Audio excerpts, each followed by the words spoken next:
ባቡር ጥቂት ሴንቲሜትር ብቻ ርቆት በከፍተኛ ፍጥነት ሲያልፍ ምን ሊሰማዎት ይችላል? ይህን አስደናቂ ድርጊት ተመልከቱ። በሚያምር ጌጣጌጥና መብራቶች በተሸለመ አንድ ካፌ ውስጥ አንዲት ወጣት ቀጥታ ከሚሰራ የባቡር ሐዲድ ዳር ተቀምጣለች። የካፌው ሰራተኛ አደጋ እንዳይደርስባት ወደ ኋላ እንድታፈገግግ ብትመክራትም ወጣቷ ግን ለጥቂት ሰከንዶች ብቻ ፈቀቅ ብላ ወዲያውኑ ወደ ነበረችው አደገኛ ቦታ ተመልሳለች። ባቡሩ ሲቃረብ አሽከራዊ ሁኔታውን ተመልክቶ ተደጋጋሚና ከፍተኛ ማስጠንቀቂያ ጥሩምባ ቢነፋም ወጣቷ ግን በእርጋታ እግሯን አጣምራ ተቀምጣለች።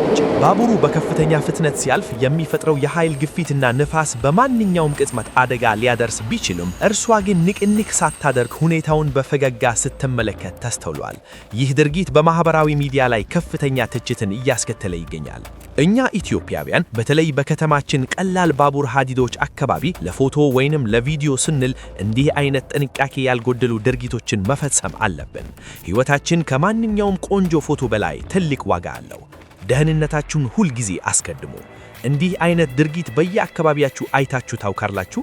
አስተያየታችሁን በኮሜንት አጋሩን።